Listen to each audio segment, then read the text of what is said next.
Lesson 1. Examine the integrity of the facility's structure. It is not the beauty of the building you should look at, it's the construction of the foundation that will stand the test of time. David Allen Coe. That quote captures the mindset behind facility assessments. A building can look impressive and still be at risk if its structure is weakened, shifting, or slowly deteriorating. In operations and maintenance, structural problems are especially dangerous because many of the most critical components are hidden.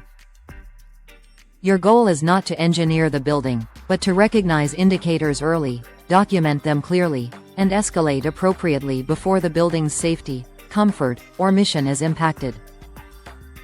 1. What building structure means. A building's structure is the set of construction elements that support the building and help it resist forces created by occupants and visitors, natural events such as wind and storms, and loads from equipment and building contents. When the structure performs well, the facility stays stable, usable, and safe. 2. The major elements of building structures. Building structures can be grouped into 4 core areas. Foundations are load-bearing elements at or below grade. Foundations can be deep systems such as drilled piers or caissons and piles, shallow systems such as spread or strip footings, or special systems such as structural mats. Their purpose is to accept the weight of the building and transfer it into the soil or rock safely while resisting moisture intrusion and environmental stresses. Substructure refers to below-grade framing and walls, typically concrete and sometimes steel. This is the part of the building that interacts most directly with soil pressures, groundwater conditions, and below-grade moisture risks. Superstructure is the above-grade structural frame. It can be cast-in-place reinforced concrete, precast concrete elements, steel frames with beams and trusses, and wood for many low-rise structures. The superstructure transfers loads down to the foundation system. Floor slabs are part of the superstructure and may be slab-on-grade or elevated, suspended slabs. A key point for facility managers is that many structural elements are not fully visible during routine walkthroughs. That makes inspections, records, and trend tracking essential. 3. Why early structural assessment matters. Structural issues often begin small and develop over time. An organized assessment program allows you to identify deficiencies early and make repairs that restore usefulness and prevent escalating damage. Structural audits can require specialists and instruments, but routine assessments can still be meaningful when they focus on consistent observation and documentation. Facility managers should also think of structural assessments as part of a broader view that includes sustainability, quality, technology, and safety, not just cracks and concrete. 4. Common structural deficiency indicators. The range of structural defects is almost limitless, but several warning signs frequently appear across many facilities. Examples include cracks in interior or exterior walls, or cracks in exposed concrete near the building base. Arching floors or visible unevenness in slabs. Diagonal cracks following mortar joints in veneers. Differential displacement between slabs or at joints. Separation at corners around windows and doors, or joints pulling apart. Standing water collecting near the building during or after rain. Moisture penetration evidenced by staining, dampness, condensation, or leaking. Nail or screw heads pushing outward from partitions. Unusual floor cracks, ridges under flooring, or tile tenting that creates wear points and safety hazards. Deterioration such as corrosion, chemical reaction, decay, or insect infestation. Not all cracks are automatically bad. Some are intentional, such as joints designed for movement or expansion. The more concerning cracks are those that widen over time, create unevenness across the separation, or appear alongside other symptoms like binding doors or water intrusion. 5. Foundations. What to understand and what to do. Foundations accept and transfer the building's load into the soil while helping protect the building against moisture penetration and environmental stress. A foundation system includes components that support the structure, manage water, and maintain integrity. Common foundation-related components may include foundation walls or supports, footings that spread the load into the soil, drain tiles that manage water, floor slabs, grade beams, reinforcing steel, gravel fill and vapor barriers, backfill, drainage boards and filter fabric, and waterproofing membranes. Some foundation problems can be recognized without being a specialist, such as cracks around doors and windows or openings that bind because of settling. However, if there is evidence of foundation movement, persistent water problems, or worsening cracks, the facility manager should hire a qualified consultant or specialist contractor. Practical prevention and remediation actions include grading soil so it slopes away from the building and carries water away from foundations. Directing roof runoff away from the building using downspouts and drainage extensions. Avoiding planting trees adjacent to the building where roots and soil drying can affect foundation conditions. 6. Health, safety, and operational impact. Structural deficiencies can directly affect occupant health and safety. Moisture can support mold and algae and reduce indoor air quality.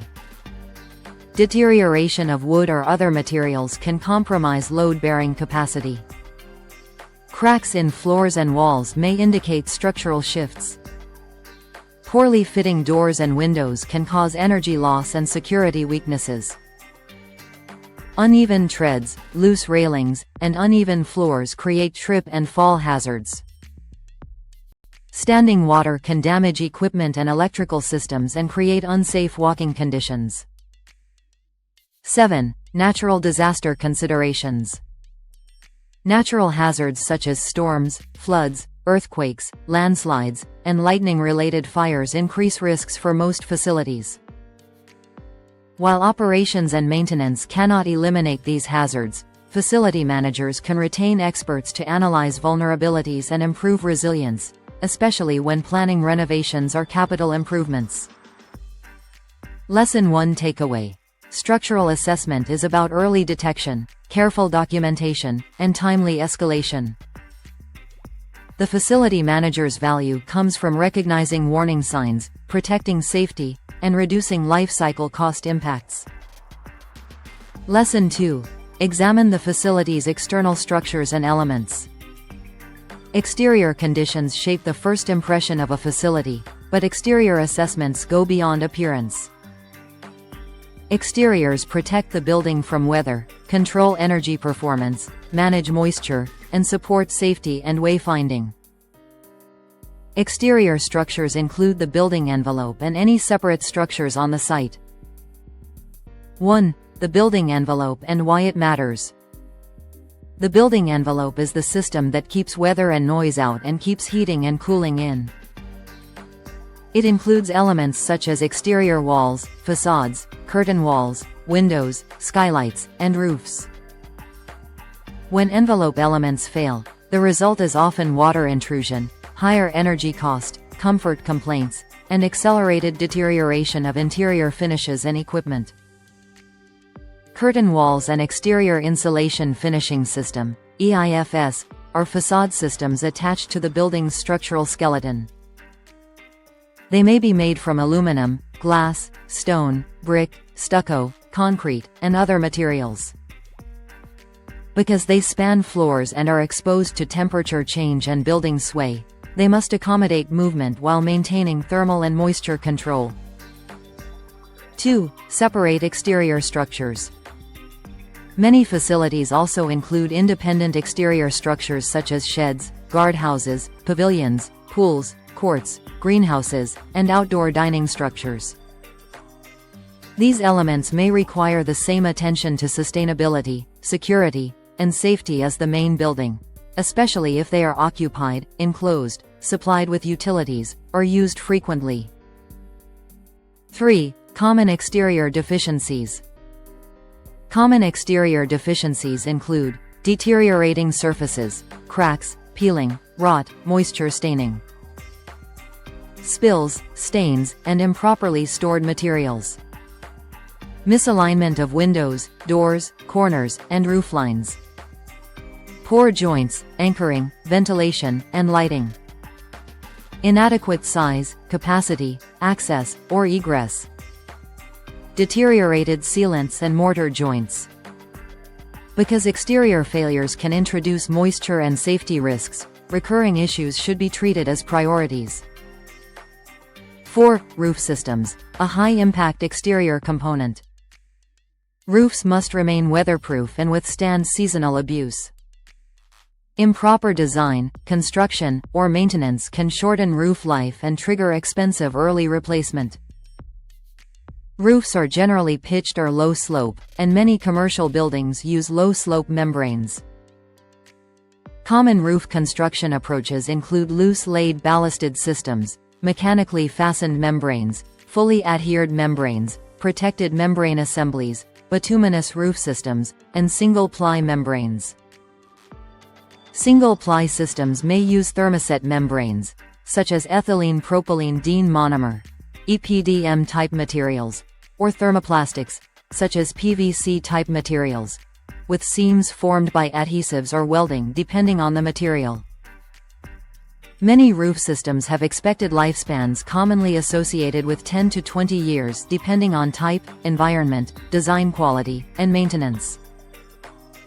The practical operations and maintenance lesson is that small roof defects become big problems quickly when they allow moisture into the building. Examples of membrane deficiency indicators include blisters, ridges, wrinkles, punctures, tearing, cracking, shrinkage, chemical damage, and poor drainage that leads to ponding water. Flashings protect roof openings and edges and are common failure points. Deficiency indicators include poor attachment, insufficient allowance for movement, punctures, shrinkage, and inadequate height or coverage. 5. Signage. Operational and safety importance. Signage supports wayfinding, safety, and professional image. It can include plaques, dimensional lettering, panels, illuminated or non-illuminated signs, photoluminescent and reflective signs, and traffic guidance signage. Signs should be visible, properly placed, legible, sized appropriately, maintained, and distinguishable in darkness for exits and emergency functions. 6. Exterior health and safety concerns. Exterior work creates fall risks and risks from falling objects. Facility managers must ensure safe practices for ladders, platforms, scaffolds, and fall arrest systems and must understand applicable codes and regulations. In some locations, facade inspection ordinances require periodic inspection and repair to protect the public. Storm preparedness is also a key exterior safety issue. A strong preparedness approach includes routine inspection for readiness measures such as securing loose items, confirming drainage, reinforcing vulnerable openings, and controlling potential projectiles. Lesson 2 Takeaway. Exterior assessment protects the building's environmental barrier, safety performance, and public image while reducing long-term water and energy problems. Lesson 3. Evaluate the performance and condition of building systems. Building systems are the permanent combinations of equipment and components that deliver essential functions. These systems appear on drawings, can be flowcharted, and are expected to operate reliably for long periods.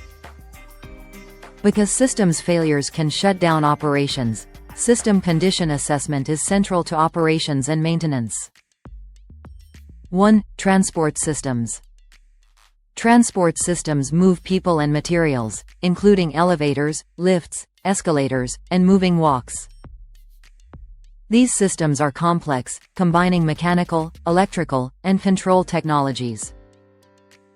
Common elevator types include traction elevators for higher rise applications and hydraulic elevators for lower rise applications. Transport systems require strong attention to safety, communication, redundancy, and emergency power considerations. Key liability issues often include leveling problems that create trip hazards and door control problems that can strike occupants. Facility managers support good performance by ensuring strong maintenance contracts, reviewing inspection reports, checking operational satisfaction factors like noise and travel time, verifying signage, and confirming security and emergency features. Because of complexity and regulatory requirements, maintenance is typically best handled by qualified licensed contractors. 2. Fire suppression and life safety systems. Fire and life safety systems ensure protection and regulatory compliance. Fire protection includes passive measures, fire-resistive barriers and protected egress, and active measures such as sprinklers, detection, alarms, smoke control, and extinguishers. Suppression system types include wet pipe, dry pipe, pre-action, deluge, and chemical or gaseous systems. Certain facilities may also use low-oxygen environments for high-value asset protection. These systems must be inspected, tested, maintained, and documented according to applicable codes. 3. Plumbing systems. Plumbing distributes potable water, provides hot and chilled water for cleaning, supplies water for HVAC and suppression systems, and removes wastewater and stormwater. Plumbing is often hidden in walls and ceilings and is designed for long-term durability because leaks and failures can cause major damage and health risks.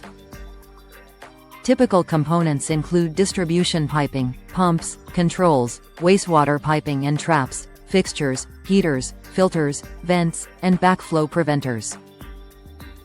Deficiencies commonly show up as leaks and stains, corrosion, clogging, broken fixtures, pressure instability, slow flow, and contamination risks. 4. HVAC systems. HVAC controls temperature, humidity, and indoor air quality. Systems may include heating and cooling generation, distribution, ducts or piping, and controls. They may be monitored through computerized building management systems. A central plant may provide heating and cooling for one or more buildings from a dedicated location. Deficiencies include inadequate heating or cooling, uneven temperatures, drafts, odors, humidity problems, lack of outside air, refrigerant leaks, unsafe wiring, and damaged equipment. Lack of maintenance is a leading cause of HVAC problems, reducing efficiency, shortening equipment life, and increasing complaints. 5. Electrical systems. Electrical systems support power distribution and operation of critical equipment and communications. They include service entrances, switchgear, wiring, transformers, breakers, controls, lighting, and emergency power equipment. Preventive maintenance is essential because unplanned shutdowns create high total costs and can compromise safety and security. Electrical assessments can be dangerous and complex, requiring trained and qualified personnel. Deficiencies include damaged equipment, poor power quality, overloaded circuits, corrosion, moisture intrusion, grounding problems, and inadequate clearance and ventilation. Improvements that support energy efficiency and reliability can include power factor correction, upgraded lighting technologies, variable speed drives, and energy management controls. 6. Communications, IT and safety, security systems. Communications and IT systems can range from basic to mission-critical, supporting data, voice, and automation. They also support emergency communications when systems fail. Facility managers must understand how technology supports operations and integrates with building systems. Security and safety systems support protection against threats such as natural disasters, power failures, incidents, and unauthorized access. Security is often layered, starting at the perimeter and moving inward through entry points and internal access control. Effective security includes policies, budget realities, responder relationships, emergency rehearsal, and recovery planning. A structured priority matrix can help select the most urgent improvements. Lesson 3 Takeaway. Building systems assessment protects reliability, safety, and continuity. The facility manager's role is to manage contracts, inspections, documentation, and prioritized corrective action. Lesson 4. Evaluate the condition of interior furniture, fixtures, and equipment. Interiors include the elements inside a structure that do not actively support the building frame but directly affect usability, comfort, safety, and productivity. Interior condition is also closely tied to code compliance and occupant satisfaction. 1. What interiors include?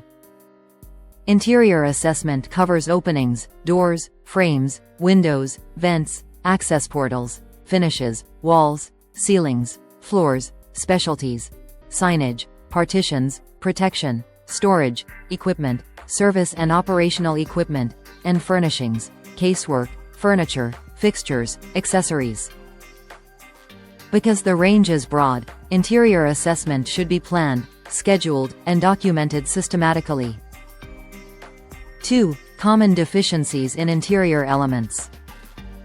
Interior walls, doors, and windows can show cracks, peeling, poor fit and seals, moisture staining, missing hardware, abuse or vandalism, and incorrect door fire ratings. Ceilings can show sagging, misalignment, stains, missing panels, surface deterioration, and poor acoustic performance.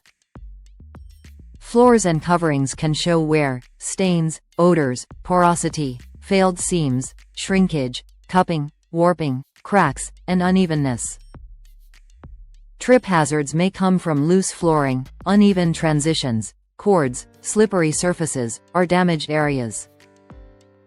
Because many interior factors are regulated, inspections should include checks for compliance related to access, egress, fire safety, and general hazard prevention. 3. Space usefulness and operational performance. A space is only as useful as its reliability and layout. Reliable heating, cooling, power, water, and waste removal are basic needs, but usefulness also depends on how space is allocated, how configuration supports workflow, and whether the design allows growth and change. Interior assessment helps identify barriers that reduce productivity or violate accessibility requirements. 4. Lighting systems as a key interior focus. Lighting should support core tasks, integrate natural and artificial sources, maintain visual comfort, and minimize energy waste. Good lighting depends on the lighting level required, ceiling height, and surface reflectance values. Over time, light output can decline due to lamp aging, dust accumulation, and material changes. Deficiencies include lamp failures, flicker, noise, interference, shadow zones, insufficient emergency lighting, and poor switch or outlet condition. Maintenance strategies often replace lamps as needed, except in hard-to-reach or critical spaces where scheduled replacement reduces disruption and access cost.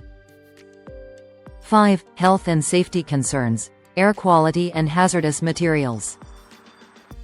Indoor environmental quality can be compromised when ventilation, humidity control, and air exchange are inadequate. Mold risk increases when spores, suitable temperatures, moisture, and nutrient sources exist. Mold may be hidden and indicated by symptoms such as peeling paint, water damage around openings, roof leaks, or cracks that allow intrusion. Buildings may also contain pollutants from finishes, furnishings, office supplies, cleaning chemicals, and equipment emissions. Some new materials can release volatile organic compounds, VOCs, through a process called off-gassing, so careful planning and ventilation can reduce risk during installations. Hazardous materials and spills can create severe indoor risks. Facility managers should maintain procedures for identifying hazards, referencing safety data, using first-line defense equipment, managing evacuations and communications, and ensuring trained response capability in line with applicable regulations. Lesson 4 Takeaway. Interior assessment protects compliance, safety, comfort, and productivity. It also prevents small defects, especially moisture-related ones, from becoming major health and cost problems. Lesson 5. Examine the integrity of the facility's grounds. Facility grounds include exterior elements not classified as separate structures. Grounds affect safety, security, access, wayfinding, storm readiness, and public perception. They also represent a major long-term financial commitment because they require continuous maintenance across seasons. 1. Types of facility grounds to assess. Ground assessments can include earthworks and grading, pavement and exterior maintenance features, landscaping and wetlands, utilities and distribution systems, transportation infrastructure, and in some cases waterway or marine features. Earthworks include grading, slope protection, retaining structures, erosion control, and measures that support stable foundations. Exterior maintenance includes pavements, curbs, gutters, fencing, gates, walls, bridges, site furniture, lighting, wayfinding elements, ramps, docks, stairs, and decorative features. Landscaping includes planting, turf and tree maintenance, pest management approaches, irrigation and runoff systems, and water features such as ponds and storm basins. Utilities include water, sewer, storm drainage, power equipment, gas lines, grounding, and communications infrastructure. Transportation aspects can include internal roadways and control equipment, and facilities with specialized transportation functions may include additional infrastructure. 2. What well-maintained grounds provide. Well-maintained grounds support safe pedestrian and vehicle paths, barrier-free access, good drainage with minimal standing water, snow and ice control where applicable, effective irrigation and water conservation approaches, intuitive navigation day and night, and a sense of security and comfort. Grounds can also support shade, shelter, noise reduction, and habitat benefits when designed and maintained thoughtfully. An integrated approach to property management can connect landscape decisions to life cycle cost, helping conserve resources and reduce total cost of ownership. 3. Roads and paved surfaces, a detailed assessment area. Paved surfaces require high maintenance, but they are critical for safety, access, wayfinding, and appearance. Assessments may focus on condition concerns, spalling, cracking, holes, potholes, unevenness, roughness, out-of-level slopes, erosion, and general deterioration. Maintenance concerns, standing debris, standing water or ice, buckled or unfilled joints, and discoloration.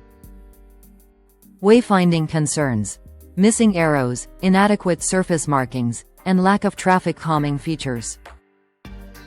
Aesthetic concerns, overgrown vegetation and faded striping. Compliance concerns, permits, local regulations, and applicable standards. Safety concerns, trip and slip hazards, misaligned surfaces, unclear pedestrian markings, and insufficient night visible markings. 4. Safety and security considerations on grounds. Grounds should support pleasant aesthetics while maintaining security. Passive landscaping can support standoff distance and limit vehicle access using design elements such as planters, barriers, walls, anchored benches, trees, and lighting. Security concerns to watch for include uncontrolled access patterns, hiding places created by overgrowth or blocked sight lines, inadequate lighting and shadow zones, unmonitored perimeter areas, weak alarms or surveillance, and nearby hazards such as fuel storage or unstable slopes and flood risks. A practical best practice is a security maintenance checklist that reviews security features regularly and includes contact information for emergency responders and critical operational shutdown procedures. Lesson 5 Takeaway. Grounds assessment protects safety, access, and security while sustaining long-term asset value and public perception. End of series summary. Assessing facility needs means systematically evaluating structure, exteriors, systems, interiors, and grounds to maintain safety, comfort, compliance, reliability, and cost control. Strong facility managers document conditions, recognize early warning signs, prioritize risks, and engage qualified experts when needed.